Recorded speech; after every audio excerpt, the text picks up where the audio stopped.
کہانی central official کو subscribe کریں اور نئے آنے والی ویڈیو کے لیے گھنٹی کے نشان کو دبائیں۔ سانپوں کا حملہ۔ شام ہو رہی تھی، زینے میں اندھیرا تھا۔ ناگ زینہ اتر گیا۔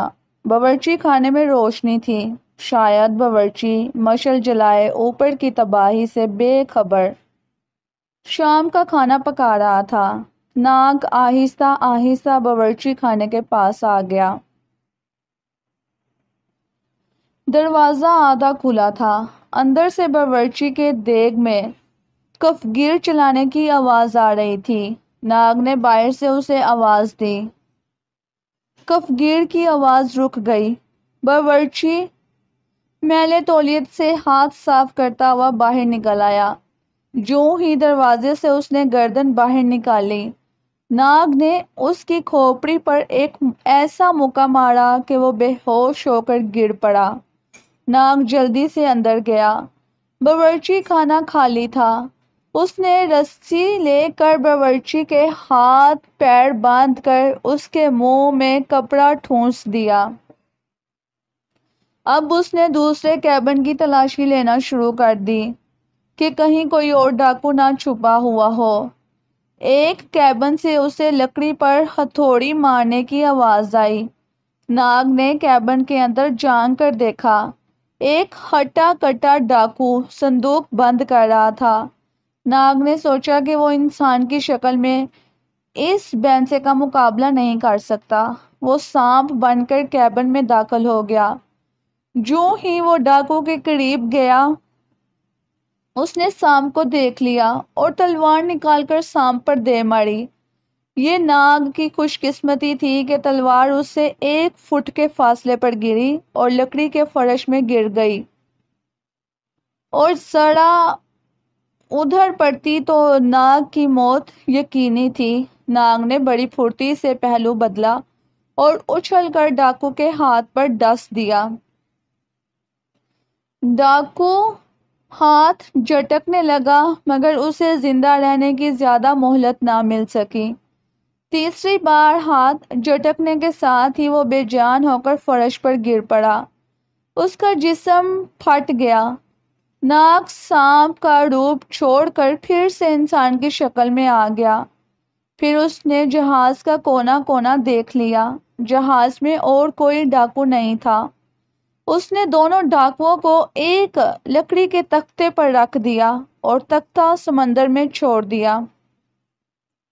اب رات کی سیاہی سمندر پر پھیلنے لگی تھی۔ سورج کب کا غروب ہو چکا تھا۔ آسمان پر ابھی تک بادل چھائے ہوئے تھے۔ ان سمندروں میں ساون کی بڑی لمبی لمبی جھڑیاں لگتی ہیں اور آسمان کئی دنوں تک بادلوں میں چھپا رہتا ہے۔ سمندر ہر وقت چڑھا ہوا ہوتا ہے۔ ناگ ان سمندروں میں کئی بار سفر کر چکا تھا۔ وہ جہاز چلانا بھی جانتا تھا۔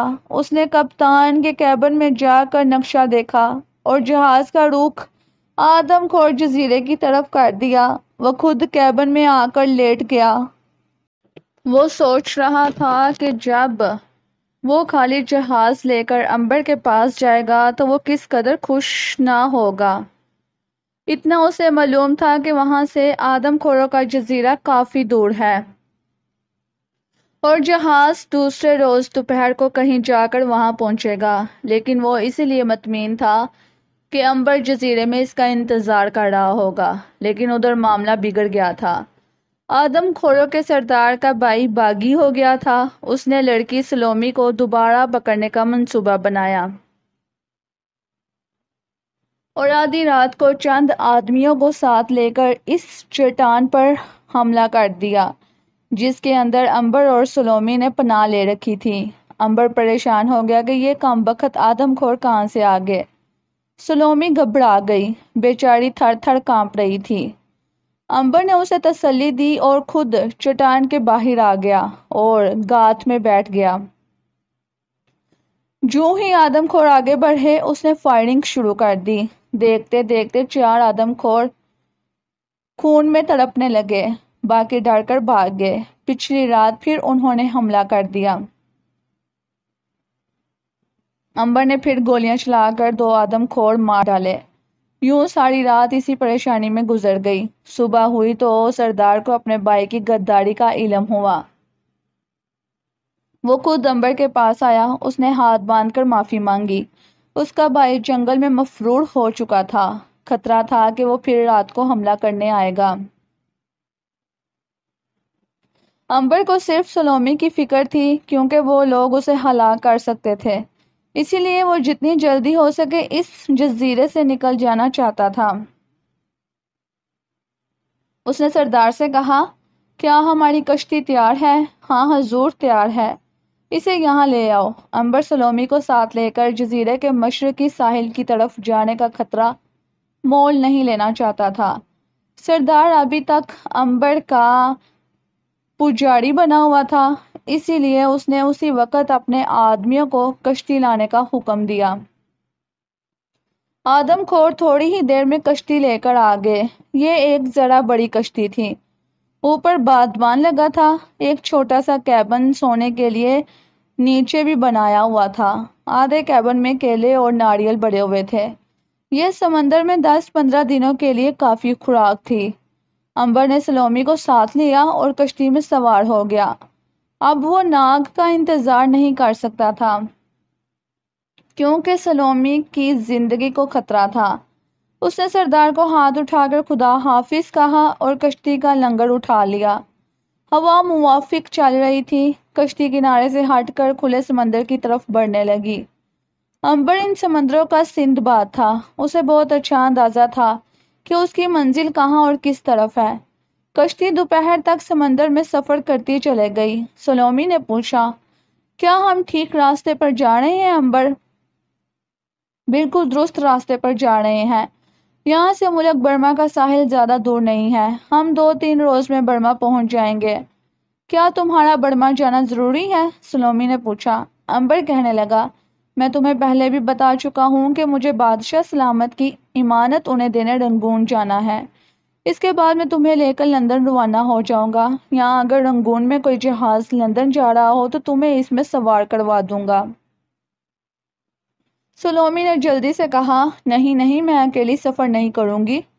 ٹھیک ہے، پھر میں ہی تمہیں ساتھ لے چلوں گا۔ ان کی کشتی سمندر میں اپنے آپ ہی چل رہی تھی۔ ادھر دوپہر کے وقت ناگ کا بحری جہاز آدم خور جزیرے کے ساحل پر چٹانوں سے ذرا فاصلے پر آن لگا۔ ناگ نے لنگر سمندر میں ڈال دیا، خود کبوتر کا روپ بدل کر اڑ کر ساحل پر آ گیا اور اس چٹان کے پاس آ کر امبر کو تلاش کرنے لگا۔ جہاں اس نے امبر کو چھوڑا تھا وہاں امبر نہیں تھا۔ ناگ نے سمندر کے ساحل کو شروع سے آخر تک چھان مارا، امبر کا کہیں نام و نشان نہ تھا۔ وہ بڑا پریشان ہوا کہ وہ کہاں چلا گیا۔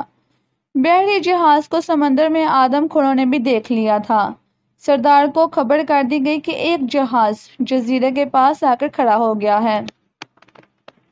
سردار بڑا خوش ہوا، وہ یہی سمجھا کہ دیوتا اس پر مہربان ہو گیا ہے، کیونکہ اس نے سمندر کے دیوتا کے حکم پر سفید عورت کو چھوڑا تھا۔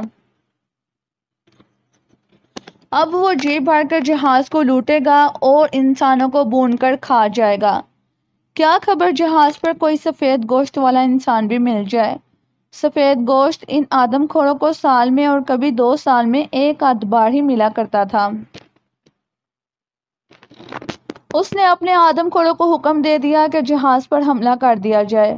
سارے کے سارے آدم خور نیزے لہراتے کلہاڑیاں چلاتے جنگل سے نکل کر سمندر کنارے کھڑی اپنی کشتیوں میں آ کر بیٹھ گئے، انہیں زور زور سے چلا کر جہاز کی طرف بڑھنے لگے۔ ناگ کبوتر بن کر ان کے اوپر اڑتے ہوئے یہ سارا ڈرامہ تعجب سے دیکھ رہا تھا، حیران تھا کہ امبر کہاں چلا گیا۔ آدم خوروں نے اپنی چھوٹی چھوٹی کشتیاں جہاز کے ساتھ لگا دی اور رسے پھینک کر اوپر چڑھ کر چیخ رہے تھے، چلا رہے تھے، نعرے لگا رہے تھے۔ وہ سارے جہاز میں گھوم گئے، انہیں وہاں کوئی انسان نہ ملا۔ بڑے حیران ہوئے کہ یہ کیسا جہاز ہے کہ جس میں ایک مسافر بھی نہیں ہے، تو کیا یہ جہاز خالی ہے اور ہوا اسے اٹھا کر جزیرے کے پاس لے آئی ہے؟ سردار نے ڈیک پر کھڑے ہو کر جہاز کے بادبانوں کو دیکھا اور کہا، یہ کیسے ہو سکتا ہے کہ جہاز کو لنگر ڈال کر کھڑا کیا گیا ہو اور جہاز پر کوئی انسان نہ ہو؟ آخر وہ سب انسان کہاں ہے جس نے لنگر ڈالا تھا؟ اس طرف کسی کا دھیان ہی نہیں گیا تھا۔ جہاز کی ایک بار پھر سے تلاشی لی گئی، لیکن جہاز میں کوئی انسان نہ ملا۔ جہاز بالکل خالی تھا۔ سردار نے حکم دیا، جہاز کو آگ لگا دی جائے۔ اب ناگ پریشان ہوا۔ کم وقت ایک ہی جہاز اس کے پاس تھا جس پر سوار ہو کر وہ سمندر میں سفر کر سکتا تھا اور اپنے دوست امبر کو تلاش کر سکتا تھا۔ انہوں نے اسے بھی جلا ڈالا تو اسے اتنا اچھا جہاز بھلا کہاں ملے گا؟ آدم خور وحشیوں نے تو آگ لگا کر جہاز پر پھینکنا شروع کر دیا لکڑیوں کو۔ جہاز کے پیندے پر بھی لکڑی کے ہوا کرتے تھے۔ جہاز کو آگ لگنے لگی۔ ایک جگہوں سے جہاز کا پیندہ جل اٹھا۔ ناگ بڑی تیزی سے فضا میں غوطہ لگا کر جہاز کے اوپر آ گیا۔ وہاں جاتے ہی اس نے انسان کی شکل اختیار کر لی۔ آدم خور نے جہاز کے ڈیک پر ایک انسان کو دیکھا تو شور مچانا شروع کر دیا۔ سردار نے ساحل پر کھڑے کھڑے ناگ کو دیکھ لیا تھا۔ اس نے چیخ کر کہا تھا، اسے زندہ پکڑ کر لاؤ۔ آدم خوروں نے جہاز پر کمندے پھینک کر جہاز پر چڑھنا شروع کیا۔ ناگ نے لنگر اٹھا دیا، جہاز کے بادبان کھول دیے۔ جہاز نے کھلے سمندر کی طرف چلنا شروع کر دیا۔ اسی دوران میں 6-7 آدم خور جہاز کے ڈیک پر چڑھ آئے تھے۔ باقی کشتیاں لے کر جہاز کے ساتھ نعرے لگاتے، نیزے لہراتے جا رہے تھے۔ آدم خوروں نے ناگ کو بادبانوں کے بڑے مستول کے پاس کھڑے دیکھا تو اس پر نیزے پھینکے۔ ناگ پھر سے کبوتر بن کر جہاز کے مستول کے اوپر جا کر بیٹھ گیا۔ آدم خوروں نے جو ایک انسان کو اچانک غائب ہو کر کبوتر بنتے دیکھا تو خوف سے کانپنے لگے۔ وہ چیختے چلاتے سمندر میں کود گئے اور اپنے ساتھیوں کی طرف ہاتھ ہلا ہلا کر شور مچانے لگے۔ بھوت بھوت بھوت، جہاز پر بھوت ہے۔ یہ وحشی لوگ بے حد کمزور دل تھے۔ بھوت اور چڑیلوں سے بے حد خوف کھاتے تھے۔ بھوت کا نام سن کر باقی آدم خور کشتیاں لے کر واپس جزیرے کی طرف دوڑ پڑے۔ ناگ دوبارہ انسان کی شکل میں جہاز کے ڈیک پر آ گیا اور آدم خوروں کی طرف ہاتھ ہلانے اور مسکرانے لگا۔ جزیرے سے کافی آگے نکل کر ناگ نے بیچ سمندر میں جہاز کا لنگر ڈال دیا۔ وہ امبر کو تلاش کیے بغیر جزیرے سے کیسے واپس جا سکتا تھا؟ اسے صرف ایک خطرہ تھا کہ امبر کہیں جزیرے کے کسی ایسے گڑھے میں نہ گر گیا ہو جو یہ جنگلی لوگ شیر ہاتھیوں کو پکڑنے کے لیے بناتے ہیں۔ امبر مار تو نہیں سکتا تھا، مگر ایک کنویں جتنے گہرے گڑھے سے وہ بغیر کسی کی مدد کے باہر نہیں نکل سکتا تھا۔ اسی لیے جزیرے کے جنگل کی تلاشی ضروری تھی۔ یہ کام ناگ شام ہونے سے پہلے کرنا چاہتا تھا، کیونکہ اندھیرے میں وہ کچھ دیکھ نہیں سکتا تھا۔ جہاز کو سمندر میں کھڑا کرنے کے بعد ناگ نے کبوتر کا روپ بدلا اور ہوا میں دوڑتا ہوا جزیرے پر آ گیا۔ وہ چٹانوں کے پاس آ کر زمین پر اتر آیا۔ وہاں سے آدم خور جنگل میں جا چکے تھے۔ ان کی چھوٹی کشتیاں دور مشرقی ساحل پر بندھی ہوئی تھیں۔ ناگ انسان کی شکل میں آ گیا۔ اس نے ساری چٹانوں کو ایک بار پھر دیکھا۔ اس کی غاروں میں جا کر امبر کو آوازیں دیں۔ جب اسے یقین ہو گیا کہ یہاں امبر نہیں ہے تو وہ جنگل میں داخل ہو گیا۔ اتنے گھنے جنگل اس نے جنوبی افریقہ میں دیکھے تھے۔ آگے گزرنے کا کوئی رستہ نہ تھا، پھر بھی وہ کسی نہ کسی طرح آگے بڑھتا چلا گیا۔ وہ گھاس اور جنگلی جھاڑیوں میں چھپی ہوئی زمین کو بڑے غور سے دیکھ رہا تھا کہ کہیں کوئی گڑھا تو نہیں کھودا ہوا۔ اس نے 1-2 جگہوں پر امبر کو آواز بھی دی۔ جنگل سنسان تھا، کوئی جواب نہ آیا۔ ناگ جنگل میں بڑھتا چلا گیا۔ اب جنگل زیادہ گھنا ہو گیا تھا۔ درختوں کی شاخیں زمین کو چھو رہی تھیں۔ اچانک ایک درخت پر سے بہت بڑا سانپ اچھل کر ناگ کے اوپر آن گرا اور اس نے گرتے ہی ناگ کی گردن پر ڈس دیا۔ ناگ وہیں رک گیا۔ اس نے سانپ کی طرف دیکھا۔ یہ سبز رنگ کا بہت زہریلا سانپ تھا اور اس کا کانٹا پانی نہیں مانگتا تھا۔ ناگ نے سانپ کو زور سے پاؤں کی ٹھوکر ماری اور کہا، تمہاری یہ جرأت! اب جو سانپ نے ناگ کی طرف دیکھا تو تھر تھر کانپنے لگا، اپنا سر زمین پر ڈال دیا اور اپنا ماتھا ناگ کے قدموں کے پاس رگڑنا شروع کر دیا۔ وہ اپنی زبان میں بار بار ناگ سے یہی کہہ رہا تھا، اے عظیم ناگ دیوتا، معاف کر دو، مجھ سے بھول ہو گئی ہے، مجھے معاف کر دو، مجھ سے غلطی ہو گئی ہے۔ ناگ نے کہا، تمہیں معلوم نہیں تھا کہ میں کون ہوں؟ سانپ نے اپنا سر زمین پر پٹکتے ہوئے کہا، عظیم دیوتا، میری بدقسمتی، مجھے پتہ نہیں چلا، مجھے معاف کر دو۔ ناگ نے کہا کہ معافی ہماری دنیا میں نہیں ہوتی، یہ تو تم بھی جانتے ہو۔ جب کوئی تم پر حملہ کرتا ہے تو تم بھی اس انسان یا جانور کو معاف نہیں کرتے، اس لیے تمہیں بھی معاف نہیں کیا جائے گا۔ رحم رحم رحم، رحم ناگ دیوتا۔ سانپ گر گرانے لگا، مگر ناگ نے سانپ کی طرف انگلی اٹھا دی۔ اس کی انگلی کا اٹھنا تھا کہ سانپ کے تن من میں جیسے آگ لگ گئی، وہ زمین پر تڑپ تڑپ کر تڑپنے لگا۔ دیکھتے دیکھتے اس کے جسم کی کھال پھٹ گئی اور وہ ٹکڑے ٹکڑے ہو کر بکھر گیا اور ٹھنڈا ہو گیا۔ ناگ اپنے مشن پر پھر آگے روانہ ہوا۔ چلتے چلتے اس کا پاؤں ایک جگہ پھسلا اور وہ دھڑام سے ایک گہرے گڑھے میں گر پڑا۔ یہ گڑھا آدم خوروں نے شیر کو پکڑنے کے لیے بنایا ہوا تھا۔ اس کے اوپر بانس کی پتلی اور کمزور چھت ڈال کر اوپر گھاس بکھیر دی تھی۔ گڑھے میں گرتے ہی ناگ کو سب سے پہلے امبر کا خیال آیا۔ اس نے آواز دی، امبر امبر! وہاں اس کے سوا کوئی بھی نہیں تھا۔ ناگ کے لیے وہاں سے نکلنا کوئی مشکل کام نہیں تھا، وہ کبوتر بن کر پھر سے اڑ سکتا تھا۔ اب اس نے خیال کیا کہ کیوں نہ کبوتر بن کر اس جنگل سے گزرے، مگر اسے خطرہ تھا کہ کوئی جانور اسے چیر پاڑ کر نہ رکھ دے۔ ویسے بھی کبوتر بن کر وہ جنگل کو اچھی طرح سے نہ کنگال سکتا تھا۔ ناگ پھر سے انسانی شکل میں آ گیا۔ اب جنگل اتنا گھنا نہیں رہا تھا کہ گزرنے کا راستہ بھی نہ ہو۔ اب درختوں کے نیچے سے آسانی سے آگے جایا جا سکتا تھا۔ چلتے چلتے ناگ تھک گیا، وہ ایک درخت کے نیچے ذرا سانس لینے کو بیٹھ گیا۔ تھوڑی دیر بعد اسے نیند آ گئی، اس نے آرام کیا، وہ درخت سے ٹیک لگا کر سو گیا۔ اسے سوئے ہوئے کتنی دیر گزر گئی تھی کہ ایکا ایکی اسے یوں لگا جیسے کوئی اس کے قریب زور زور سے سانس لے رہا ہے۔ ناگ کی آنکھ کھل گئی، کیا دیکھتا ہے کوئی 15-20 قدم کے فاصلے پر ایک اژدہا کنڈلی مارے بیٹھا اپنی لال لال آنکھوں سے ناگ کو گھور رہا تھا۔ ناگ چونکہ دور تھا اسی لیے اژدہے کو اس کی بو محسوس نہیں ہوئی تھی۔ ناگ مسکرایا اور خاموش بیٹھا رہا۔ اژدہا کچھ دیر تک ناگ کو گھورتا رہا اور پھر آہستہ آہستہ رینگتے ہوئے اس کی طرف بڑھا۔ جب اس کے قریب آیا تو اچانک اسے ناگ کی بو محسوس ہونے لگی، تڑپ کر سیدھا ہو گیا۔ پھر اس نے جھک کر ناگ کو سلام کیا اور کہا، حضور انور زہ نصیب، کہ آپ ہمارے پاس تشریف لائے ہیں، میں آپ کی کیا خدمت کر سکتا ہوں؟ ناگ نے طنز بھری مسکراہٹ کے ساتھ کہا، تم میری خدمت تو کرنے لگے تھے، اگر میری جگہ کوئی اور ہوتا تو تم خدمت کرتے کرتے اسے ثابت نگل جاتے اور ڈکار بھی نہ لیتے۔ اب یہ بتاؤ کہ میں تمہیں کیا سزا دوں؟ اژدہے نے کہا، حضور مجھ سے صرف اتنی ہی گستاخی ہو گئی ہے کہ میں نے آپ کے بارے میں برا سوچا، مجھے معاف کر دے، آئندہ ایسا کبھی نہیں کروں گا۔ ناگ نے کہا، اچھا میں تمہیں معاف کرتا ہوں، لیکن یہ بتاؤ کہ تم نے امبر نام کا کوئی نوجوان دیکھا ہے؟ اژدہا کچھ سوچ کر کہنے لگا، شاید کل یا پرسوں ایک خوبصورت نوجوان ایک سفید لڑکی کے ساتھ یہاں سے گزرا تھا۔ میں نے انہیں کچھ نہیں کہا کیونکہ اس شخص کے ماتھے پر ایک پراسرار لکیر میں نے دیکھ لی تھی۔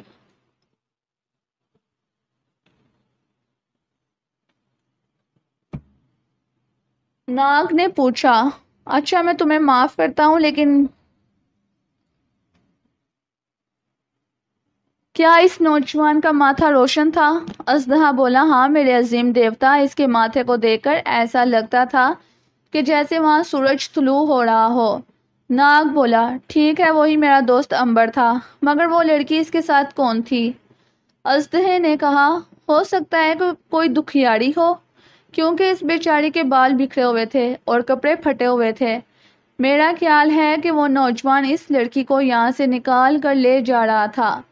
وہ لڑکی یقیناً یہاں کے آدم خوروں کے قابو میں آ گئی ہوگی۔ ناگ نے پوچھا، کیا وہ دونوں سمندر کی طرف جا رہے تھے؟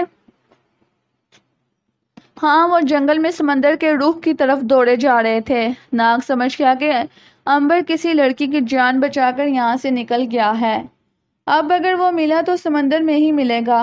ناگ وہیں سے واپس ہوا۔ اب جنگل کے اندر امبر کو تلاش کرنا بیکار تھا۔ وہ جنگل سے نکل کر سمندر کی طرف جا رہا تھا کہ ایک لمبا نیزہ اس کے آگے آن گرا اور زمین میں دنس گیا۔ اس کا مطلب سوائے اس کے اور کچھ نہیں تھا کہ آدم خوروں نے اس پر پھر سے حملہ کر دیا ہے۔ ناگ نے پیچھے مڑ کر دیکھا۔ جنگل کے درختوں میں سے آدم خور ایک دم نعرے لگاتے باہر نکلے اور ناگ کی طرف نیزے پھینکنے لگے۔ ناگ نے سوچا کیوں نہ ان انسانوں کے دشمن آدم خوروں کو ایک ایسا سبق سکھایا جائے کہ جو کوئی ان میں سے زندہ رہے وہ اسے ساری زندگی یاد رکھے۔ آدم خور ابھی ساحل سمندر سے کافی دور تھے۔ ناگ نے آنکھیں بند کر کر ایک جادو کا منتر پڑھا اور جنگل کی طرف زور سے پھونک ماری۔ اس نے جنگل کے سارے سانپوں اور اژدہوں کو ناگ دیوتا کی حیثیت سے حکم دیا تھا کہ وہ اپنے ٹھکانوں سے نکل کر حملہ کر دیں۔ اس کے حکم اور پھونک مارنے کی دیر تھی کہ جنگل کے ایک جانب سے ہزاروں زہریلے سانپ اور اژدہا پھنکارتے ہوئے باہر نکل آئے۔ انہوں نے آدم خوروں کے پیچھے بھاگنا شروع کر دیا۔ سانپوں کی رفتار بہت تیز تھی اور ان میں سے کئی اڑنے والے سانپ تھے۔ انہوں نے اڑ کر آدم خوروں کے ہاتھوں پر ڈس دیا اور وہ چیخ مار کر گرے اور مر گئے۔ دوسروں کو سانپوں نے پاؤں میں ڈسا، وہ بھی تڑپ تڑپ کر مرنے لگے۔ کچھ آدم خوروں کو اژدہوں نے نگلنا شروع کر دیا۔ وہاں افراتفری مچ گئی۔ سانپوں نے ان سب کو گھیرے میں لے لیا تھا اور ایک ایک کر ڈسے جا رہے تھے۔ دیکھتے دیکھتے وہاں آدم خوروں کی لاشیں بچھ گئیں۔ صرف ایک دو ہی جان بچا کر وہاں سے بھاگ سکے تھے۔ ان کے پیچھے بھی سانپ لگے تھے۔ کنارے پر آ کر سب سانپوں اور اژدہوں نے ناگ کے آگے سر جھکا دیے اور ایک آواز ہو کر کہا، اور کوئی حکم ہے عظیم ناگ دیوتا؟ ناگ نے کہا، نہیں، اور کوئی حکم نہیں ہے، اب تم جا سکتے ہو۔ سب نے سر جھکا کر ناگ کو سلام کیا اور جدھر سے آئے تھے ادھر ہی چلے گئے۔ ناگ کا جہاز دور سمندر میں کھڑا ہلکی ہلکی لہروں میں جوم رہا تھا۔ ناگ کبوتر بن کر اڑا اور اپنے جہاز پر پہنچ گیا۔ اس وقت رات ہو چکی تھی۔ جزیرے پر گہرا سناٹا چھایا ہوا تھا۔ ناگ نے بادبان کھول دیے، جہاز کے ماتھے پر مشعل کو روشن کر دیا اور لنگر اٹھا دیا۔ جہاز اپنے آپ چل پڑا۔ جہاز کا رخ ملک برما کے شہر رنگون کی طرف تھا، کیونکہ ناگ کو معلوم تھا کہ امبر نے رنگون جا کر بہادر شاہ ظفر کو اس کی شاہی امانت واپس کرنا تھی۔